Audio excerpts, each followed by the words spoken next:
everyone. Thank you all so much for joining us this afternoon for the last event in LEAP's 2024 Spring Speaker Series.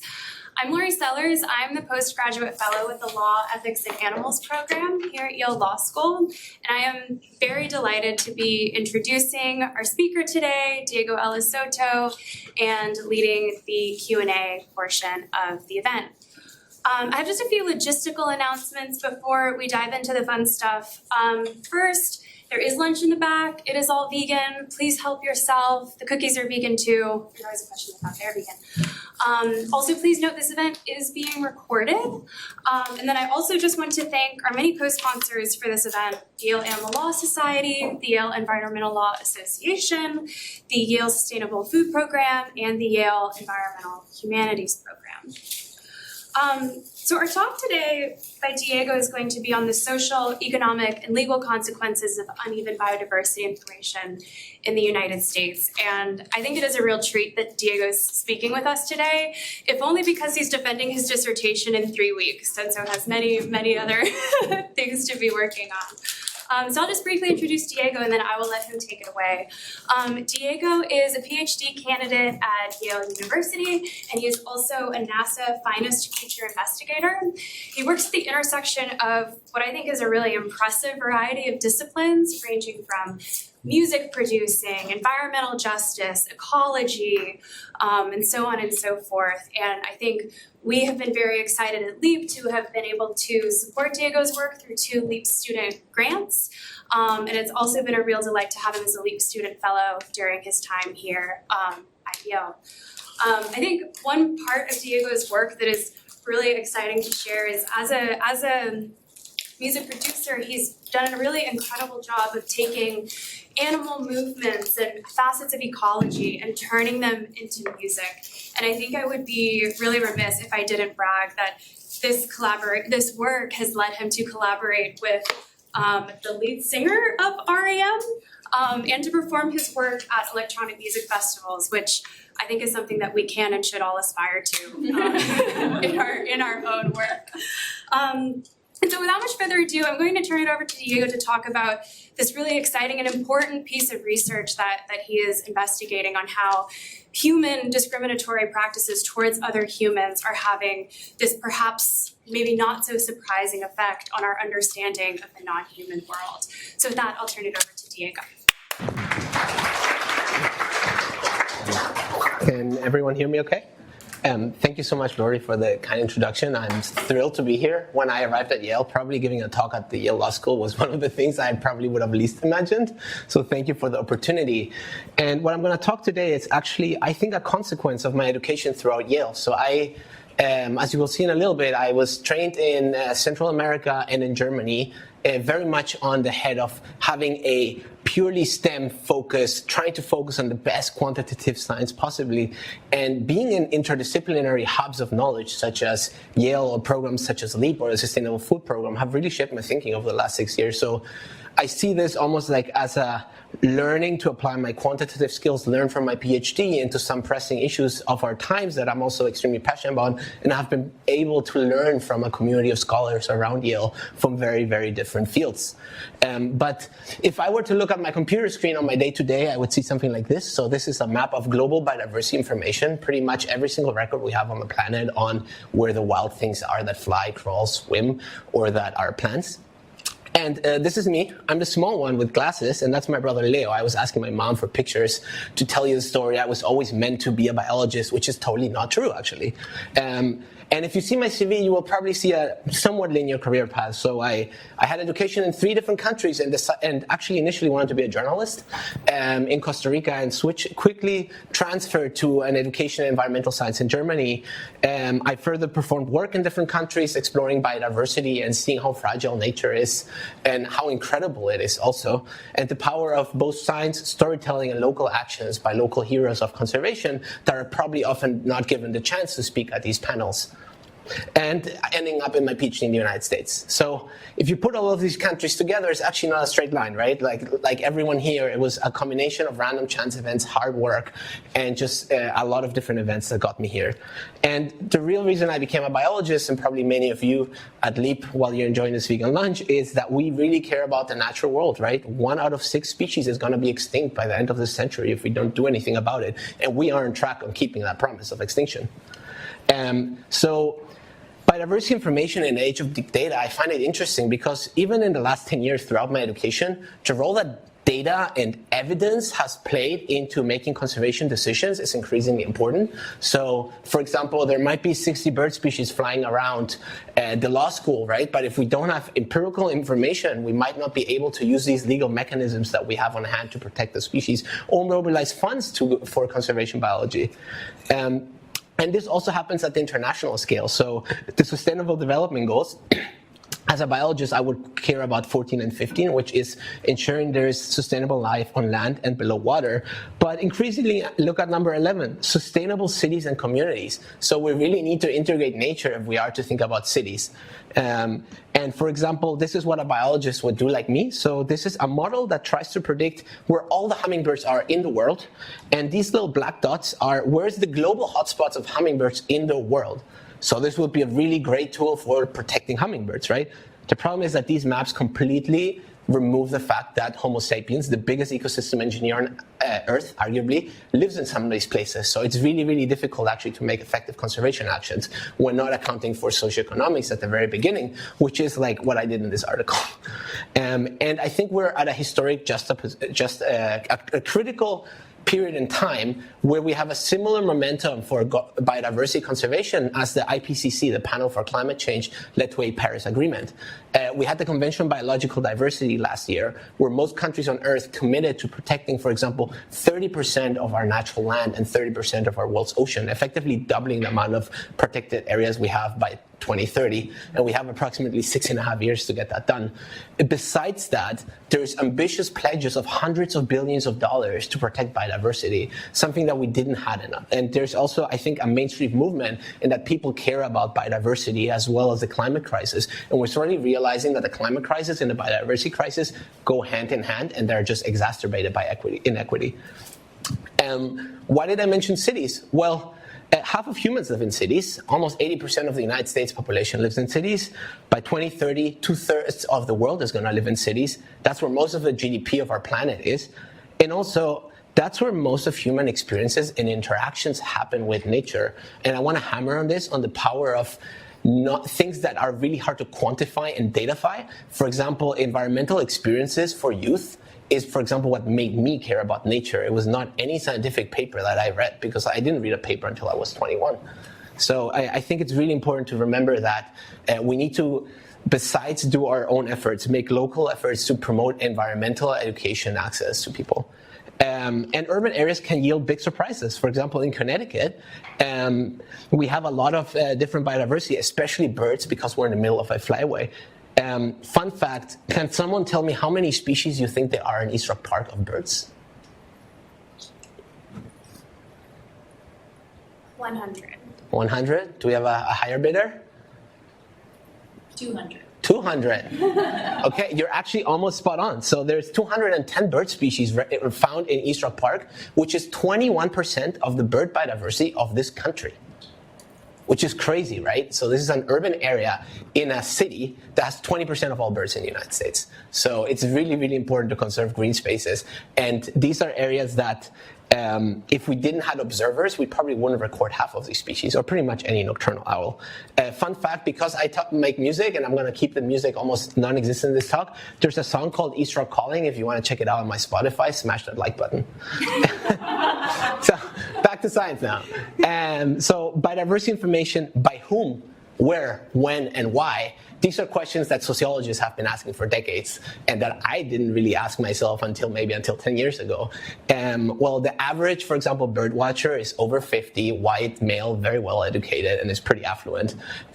So I think our own experiences often also determine where we go and where we might be sampling these biodiversity collections, as I'm going to go into. And in addition, it's increasingly recognized that our human activities shape our understanding of flora and fauna. For example, colonial histories shape where species introductions have happened, right, across these colonial superpowers. Pretty much every species of plant that you see like on the walks here on the School of Management are Europeans. So they're introduced by colonial histories. In addition, why on earth are there more bird species named after Europeans in Peru than in all of Europe together, right? So human histories have shaped pretty much every aspect that we know of the natural world. And then as I was doing my PhD in the second and third year and passing my quals, a lot of different life events happened that shaped probably a lot of us in this room. We had a global pandemic. We had brutal killing of George Floyd by the hand of the police and spreads of Black Lives Matter protests throughout the country. And I had some personal challenges as well. And I believe that probably for many of you, these critical periods of time also showed that I felt the need to use my academic training in something that I felt I wanted to make a grain of sand difference in the world.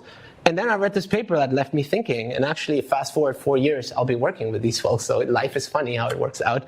It's a paper published in Science about the ecological and evolutionary consequences of systemic racism in urban environments. So it's a really compelling piece that links how systemic biases from the bottom can lead to residential segregation, gentrification, different immigration policies.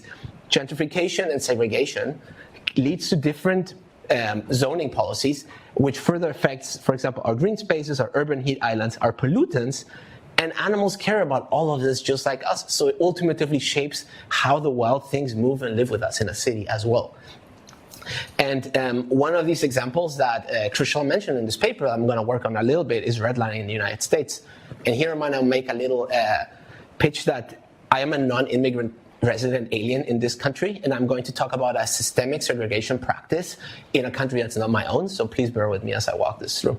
So redlining in the United States was a top-down, federally mandated racist policy that systemically segregated and prevented primarily people of color of accumulating intergenerational wealth. So shortly after the Great Depression in 1929, the federal government issued almost 3 million loans by the Federal Housing Administration to increase generational wealth in Americans during a time of economic hardship. The problem with this was that it was an extremely racist policy that gave loans to approximately 1.8% to African Americans, which were 10% of the population. And the term redlining is colloquially called like this because neighborhoods that were deemed not desirable by the Federal Housing Association, where there's no way you would get a loan, were primarily based actually on the racial makeup and on the pigment of the people living there. So just to show, for example, how blatant the federal government decides to make loans or not, this is a neighborhood in Baltimore, and the description that this is a declining neighborhood, the reasoning is an old residential section seriously threatened with Negro encroachment. That was the definition to withhold loans for this.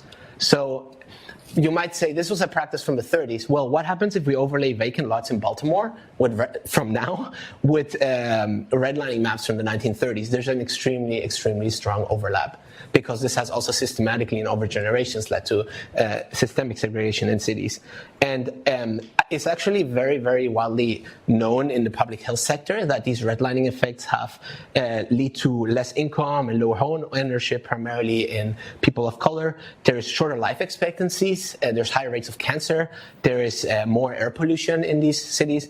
And increasing work are also showing from an environmental aspect, redline neighborhoods are hotter and they have less trees. So I asked myself in 2020 from my couch on Zoom, do redlined areas have less biodiversity or do they have less biodiversity data? And those are completely different stories with very different implications. So what I did basically was combine these two books together. And I highly recommend reading The Color of Law for if people are interested in following this up with this. And what I did is I downloaded all the data of biodiversity on that big map I showed you at first and overlaid that with every single neighborhood for which we have digitized redlining maps. For example, in New Haven here. Right now we're pretty much on this green spot around here. And what we can see on a log scale is that the sampling density of non-redline neighborhoods is orders of magnitudes bigger than the information that we have on birds, in this case, on redline neighborhoods. And this is even without accounting for gentrification, because 80% of our records on redline neighborhoods come from Wooster Square in New Haven, right? So, and these are the stars of the project. So Dexter Locke at the U.S. Forest Service and Millie Chapman, who's now at NC's in Santa Barbara, were part of this. And what we found for 200 cities across the United States, areas where over 34 million people reside, is that on average, we have more than twice as much records on where birds are per square kilometer than in redline neighborhoods. If we think about what does that mean for how much knowledge we have of a place, say like, I'm 80% accurate, I know all of the birds here at the law school. In Eastern Park, I would say I'm 99.9% certain about all of these birds right now because there's extensive data. We see here significant differences in A and D, which means that if, say, conservation policy assessment would make a decision in redline neighborhoods across the country, our knowledge on how many birds there are, imagine a federally threatened species or a migratory species protected under the Migratory Bird Treaty, might not have this information available. And in addition, when we think about where do we know the least, which I call cold spots, so where, if we keep looking, will we find way more species than we have now? It's in C and D. And a caveat of this method is I need at least 5 points to make this calculation, and most areas without points are redlined. So red would be way higher, actually. And just to show how blatant this is New Haven. A6 is my beautiful office in Science Hill. We have almost 3,000 bird observations per square kilometer, and we've detected 109 bird species, which is great. If we walk 2 traffic lights towards Dixwell, there is 33 bird records per square kilometer and 17 bird species identified. I studied animal migrations for many years in my life, and no one can tell me that those 109 species don't use that airspace that is 2 blocks away. But we don't have the data for it, right? So we can't show it. We can't make our models to tell you how these species will do under climate change. I can't give Audubon or other NGOs a map saying, okay, you have this many species that are in decline, and if you make a conservation action here, you're going to restore all these green spaces. And all of that comes with all of these side benefits of educational opportunities for youth. And in fact, it's even worse. It's getting inequalities and where we're collecting data are getting 40% worse over time in the age of big data.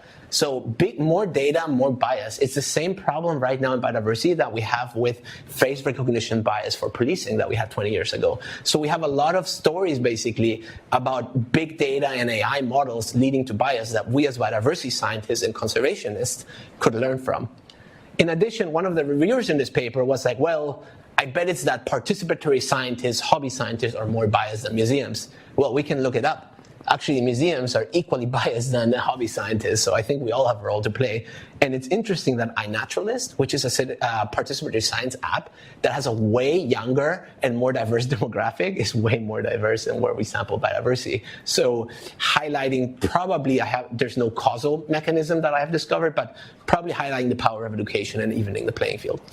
Well, what about insects and plants? It's even worse, because if we have little data about birds, which are less than 1% of global biodiversity, we don't know anything else about the rest.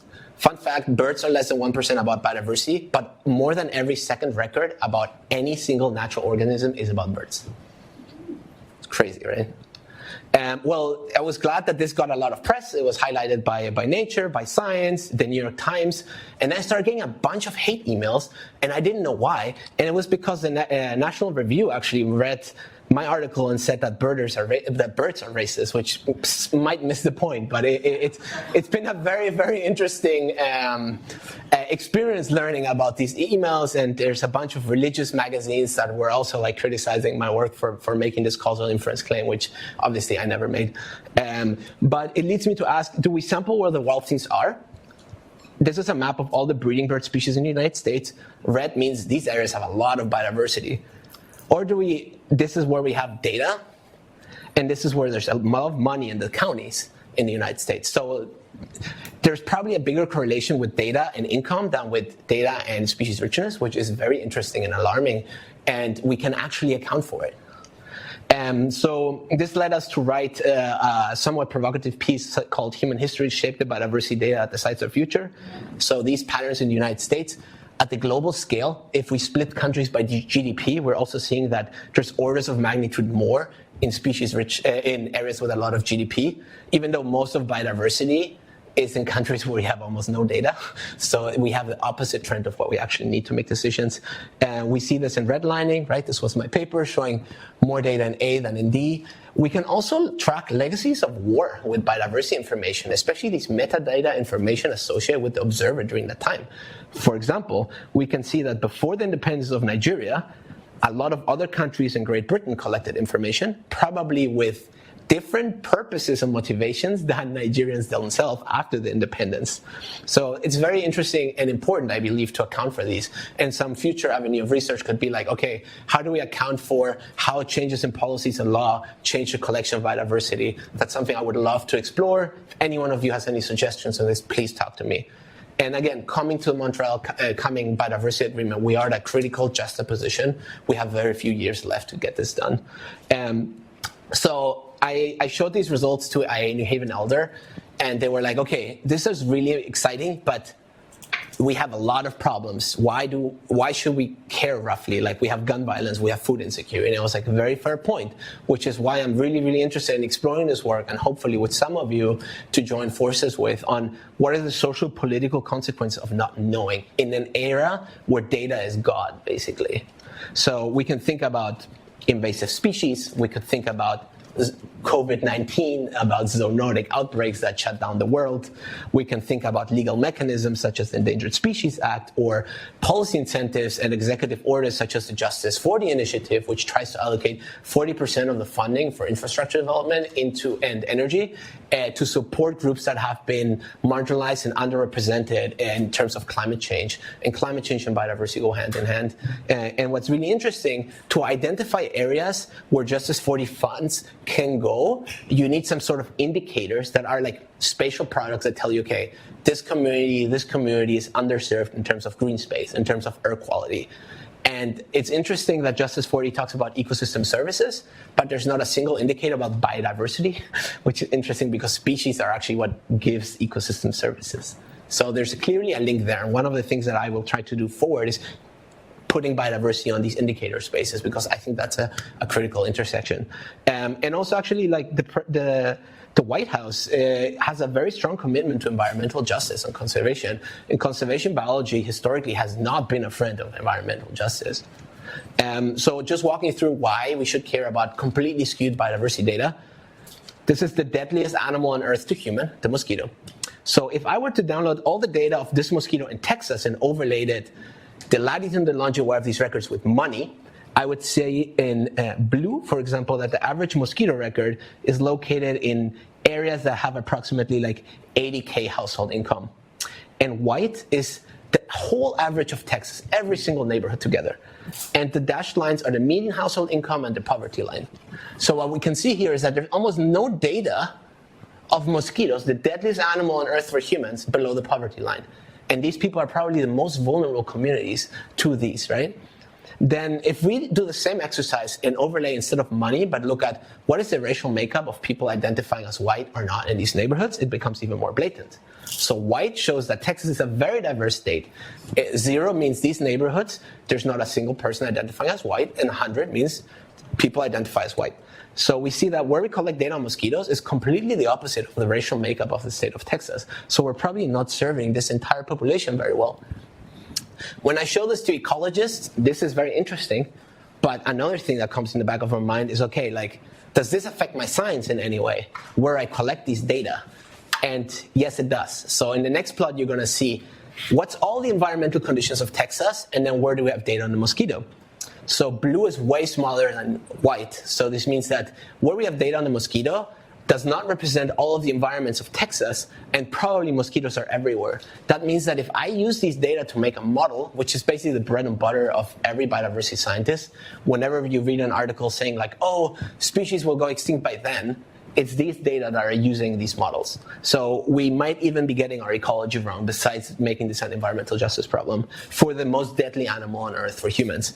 This shows me that we need a biodiversity-centered, EJ biodiversity indicator that also accounts for socioeconomics. So maybe in an ideal world, we could funnel just as 40 funds to sample these environments to both protect human health, but also to promote educational access and the outdoors to kids.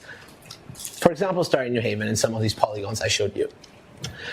In terms of endangered species, human perceptions relate to when species are listed rather than just purely science, right? Recently delisted monarch butterfly in California. We can see the same. Blue is significantly higher income than white, so the average household income of a monarch butterfly record location is 100K, barely any records below the poverty line. Same disparate racial demographics, so collected primarily in neighborhoods that primarily identify as white, very little data in very racially heterogeneous groups.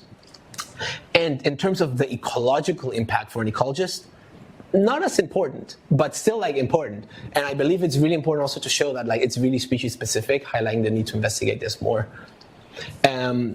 Besides the ecological impact, these educational opportunities are vital to promote access to the outdoors, connections to nature, that promotes both physical well-being, psychological well-being. It's very well studied.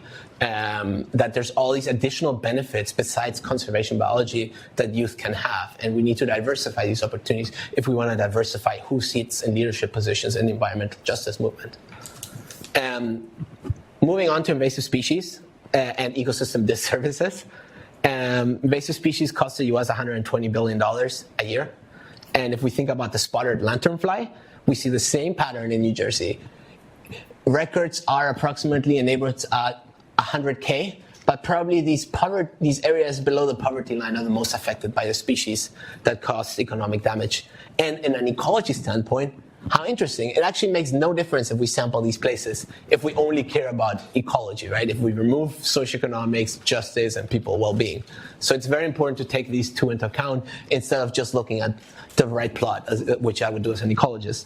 To make it worse, species are moving under climate change. I don't know if any of you know the fight over fish that made it to European Parliament between Iceland and Great Britain. So the fish for fish and chip is moving under climate change following warmer waters. And it stopped, the center of its distribution is not the UK anymore, it's Iceland. So, and the UK brought this to the European Parliament, back when they were part of the EU, to say hey, this is our fish and chip fish. And Iceland was well, they came to our water.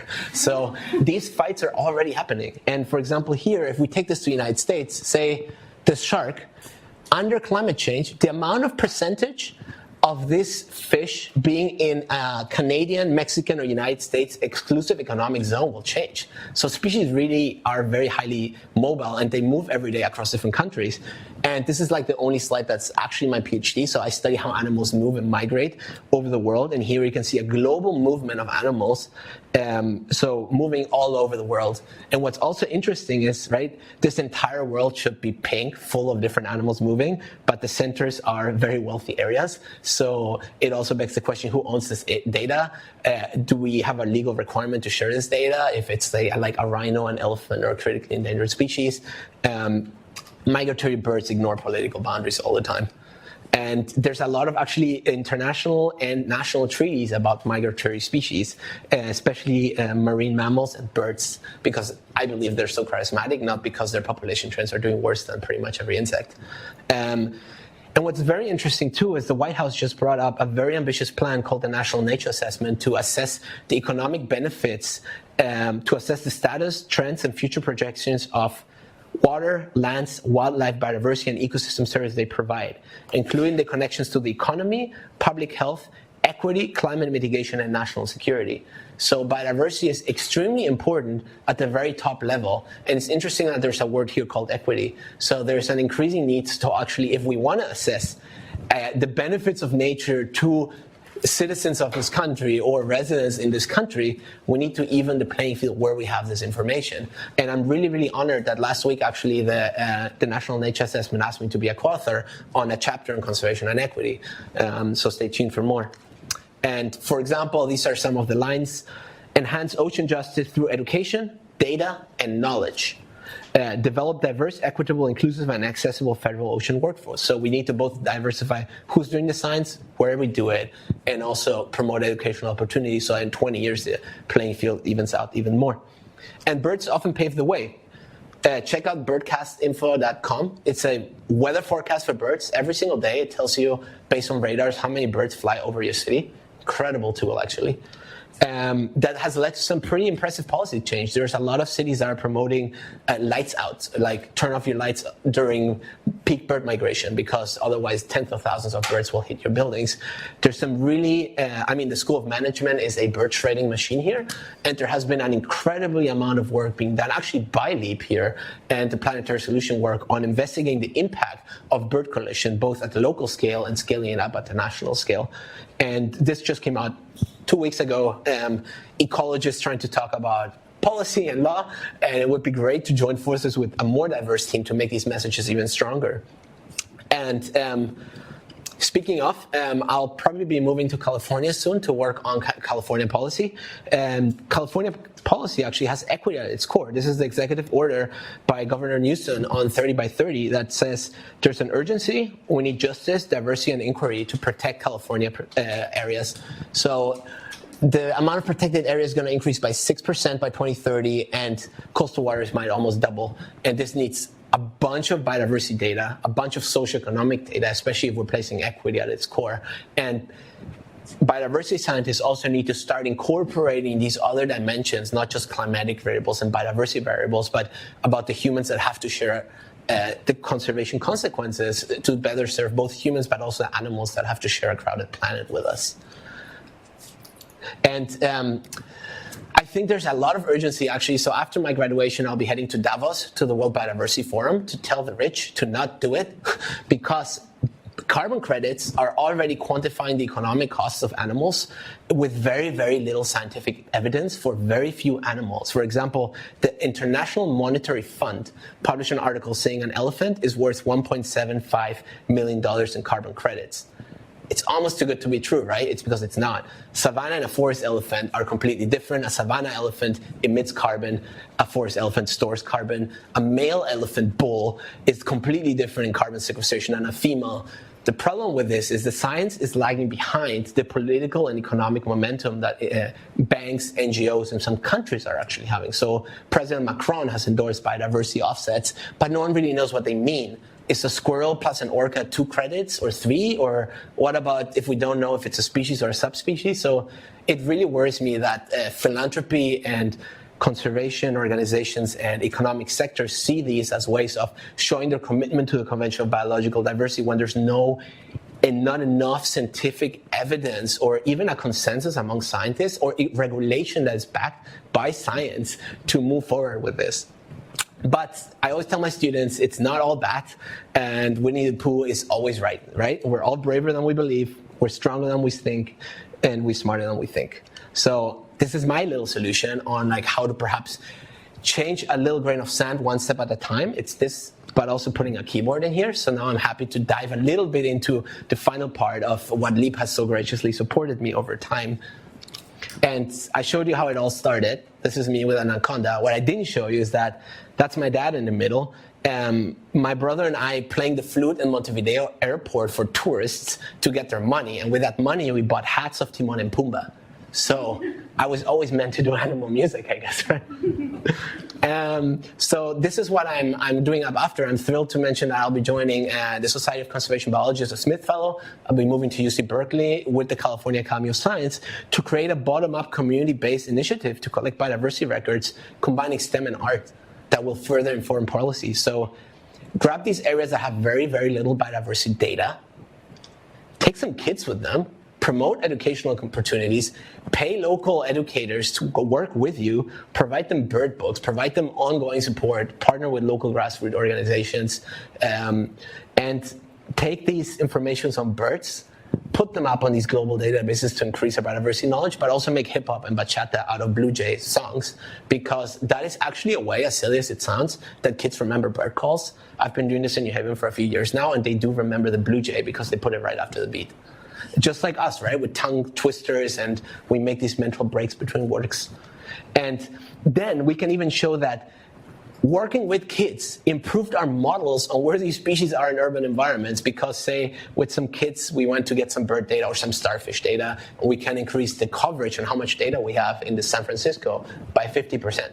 And that even makes our ecology better, just as a proof of concept that's scalable, that maybe local grassroots organizations could do, funded by Justice for the initiative, hopefully with these biodiversity indicators. And I know I'm probably skipping a lot of legal pathways here, and that's why I'm here begging you for help in participating.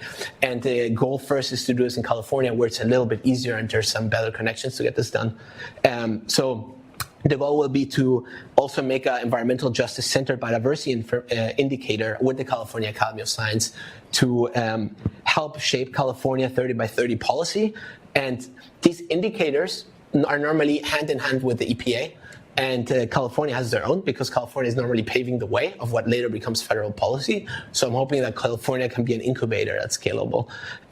So it would be to make an indicator that basically overlays income and biodiversity data, like I showed you with the mosquito, the monarch, and the butterfly, but for every species in California, and to show that both promotes educational opportunities, but also improves our biodiversity estimates, because these models are actually guiding tens of billions of dollars annually in the United States, right? Like, if you want to buy a bunch of land, most people want to have the biggest buck for your buck, or whatever you say in English.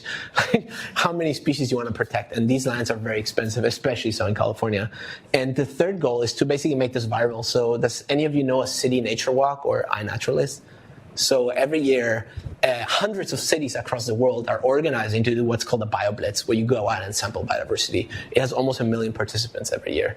Solely guided. Right now, there's no guide, right? There's like, go out and go wild.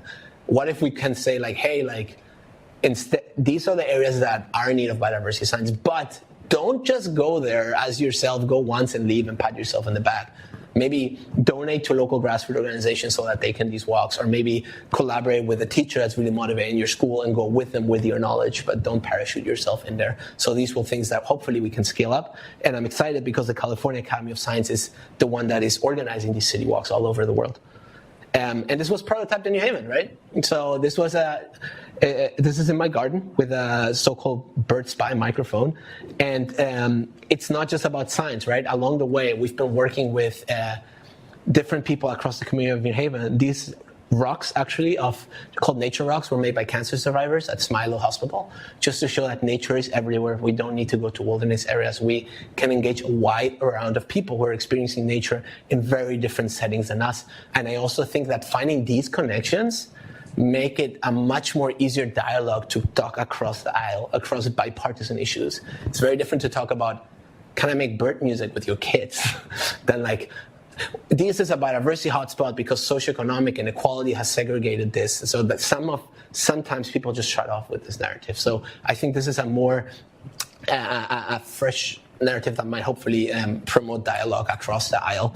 And we prototyped this at the Yale Farm on Edward Street. So we installed a microphone, cost $100 on a Raspberry Pi, which is a tiny computer that identified birds using AI.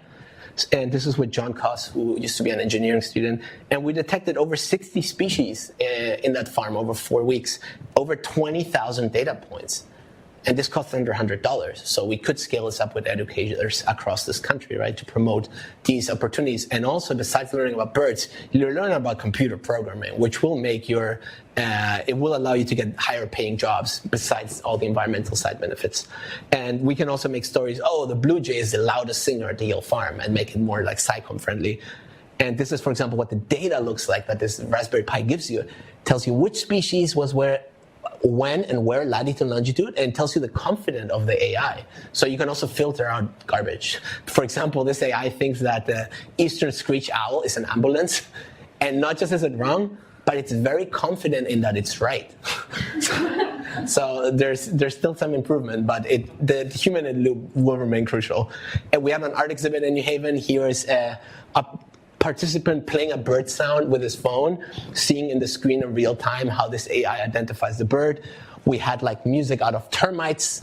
For another talk, Google Who Knew Termites Can Jam. That's a song made by termites, supported by Leap, that made it to across this country in different exhibits and electronic music festivals. We had a little SciComm poster made by children. We made a localing with Alte Inc., who's an NGO that promotes social experimental partnerships in New Haven to underrepresented kids. We made an art contest, and I wrote it in Spanish and in English. And by writing it in Spanish, we increased our participation by 60%.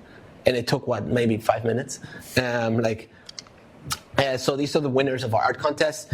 Lilian Delgado showed every single owl in Connecticut. How amazing is this? Alina Zhang made a 3D chicken, and her parents showed me 20 pictures on how she built it. So we had incredible participation. These are the incredible runner-ups. Mostly bird and mammals. That's all I think I was a biodiversity scientist, taxonomic bias, but incredible artists. And we were fortunate enough to give a keynote to Pathway to Science about this component, which had 1,000 children. And stay tuned, because we're scaling this up with a NSF-funded project across 8 universities, and you will see they're actually all HBCUs, or primarily undergrad institutions. I'm the only R1 person here. So the goal is basically to make bird and nature music with kids and talk about biodiversity, walk in their yard, record some data, show it online, and say, hey, in 2 minutes, you recorded 5% of all the data that's been here in 100 years. How crazy is that, and how unfair is it? So stay tuned. So hopefully I've convinced you that there's efforts to assess biodiversity data, thinking about the bigger picture, law and policy, while also hammering down education for a longer term.